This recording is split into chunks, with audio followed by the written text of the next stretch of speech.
Yeah, hi everybody. It's lovely to have you here this morning. And it's a pleasure to talk to you. And I want to thank Minerva, Todd, and Percy, and Lynn for putting this together. And why we put this together? Actually, as a candidate, I wrestle with a lot of issues that you wrestle with. I came to this country about 32 years ago. I came here to California, and I really loved California from the first sight and decided to make it home. I was one of the very lucky people I can choose a place to call home. So I decided California is going to be my home. So I came here and with my husband, and we started a small business. And we were very excited in the beginning about small business. Then we discovered the reality. Small business is not easy. It's very, very tough. We were in franchise business, and we realized the problem with tax on small businesses, regulation, competition, which kills a lot of small businesses. And we struggled every day, to keep our expenses. And as a small business, we never had at that time health insurance. So we were scared that our kids will get sick, and we cannot afford it because our business were not doing well, especially with big boys competing with us. So this is one of the things, it hurt me for so long, and we kept having small business for almost 18 years. In the end, we lost the businesses and we went out of business. And I want to know, like a lot of you, it was tough. Tough for a small family of 3, with my kids, no health insurance. We don't know what to do. Luckily, I went back to school and I did my credential, and my husband worked in different job because he was an engineer, and luckily he got to get a job in the base here, within the naval base. So that helped us, especially when it came to healthcare.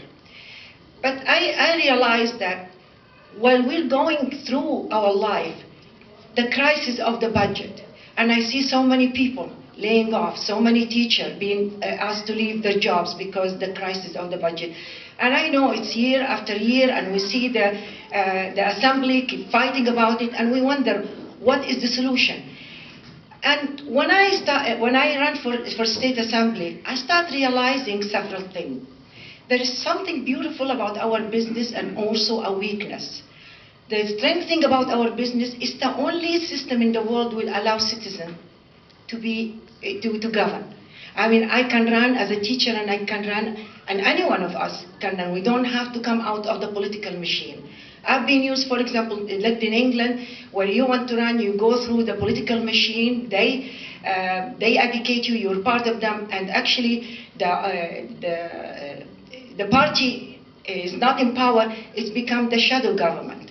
So the party is preparing its member to take over when the government is not there.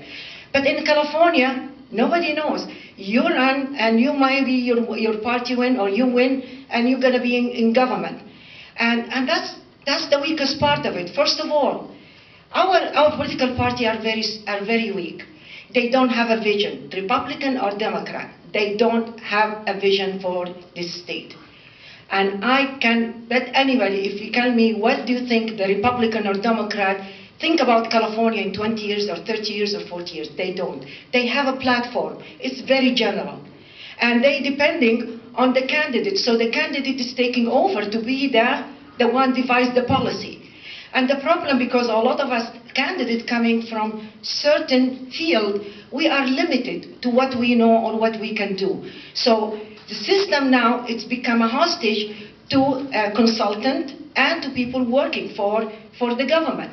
And the candidates, they're taking a long time to get used to the system. By the time they get used to the system, we have another problem here, term limit. So they're out, and somebody else coming new. So I looked at that and I said, this is madness. I mean, everyone I see in the assembly or in government look at California as his district. They don't look at California as a vibrant state. We used to be the 4th economy in the world. Now we are the 8th. But even as the 8th economy in the world, that's a huge economy. But when you look at the people in Sacramento and how they govern this state is pathetic. They don't have anything. And I remember when I was trying to find the solution, and I remember first time I heard Ellen when she was talking about the bank, and I was thinking about it and say, wow, that's a great idea. And I start reading about it. And I read about North Dakota. And I say, why we didn't know? So I start reading, and I went to people in the assemblies, and I was talking to them. They have no clue. And I was shocked to see that this can be really a solution, or one of the solutions for our problem in the state.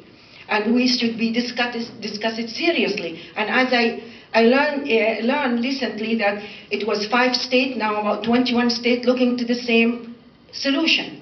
And then I went and talked to Mark Bash. And he was also talking about another solution besides the bank. There is other solution also. And now we come to talk about the monetary policy. And that, I think, is the core of the issue. The core of the issue is none of the two parties, the Republican or Democrat, have any monetary policy. All what they have is a fiscal policy, which means they get the taxes, they spend the taxes. They don't think how they can generate money between getting the taxes and spend the taxes. It's like us. If I get my salary and I spend it, I will never have an extra money to do anything about it, unless I have to think about creating money with the money I have. California never have a rainy day fund, never thought about any future. Every time when the business cycle is up, we take the money, we spend it on all programs we want to invest in. But we never think about this program. If the business cycle went down, what's going to happen to this program? What is the funding? So nobody is talking about generating fund for the state. And before they devise any program, they have to have revenue for it. So, and I saw this is the problem, and became the fight between Republican and Democrat camp. One, no spend, no taxes, and they will get their order from Washington, from Northwest. You have to sign the pledge, no taxes. And Democrat, they're thinking about taxes. If we need, we have to taxes. And the problem, the two parties forget that taxes and this should be left to the voters and should be decided by the voters. Why is the voter? If we understand really the American people and people in California, that's the best solution to do, because no one can be more generous than the voter in their district. When they know they do something because they're going to benefit the district and benefit their kids, or they're benefiting themselves, you see them, they will allow taxes. And we saw that through years and years of a lot of proposition and initiative, the people were generous. But they don't like people in Sacramento or people from Washington, D.C., from the right wing, to come and impose to them that and take their right. So this is the problem we are facing with. And that's the quagmire we cannot get out. You will see, my opponent, for example, he will tell you everything you want to do. No taxes, do this. He will pander to everybody else. But does he have a solution? No. And until we start really thinking about monetary policy and solution for our state, and look at our state as seriously, and we have to force anybody running for office to show us that they are able to generate revenue, they have a vision for where they want us to go as Californian, then we will elect them.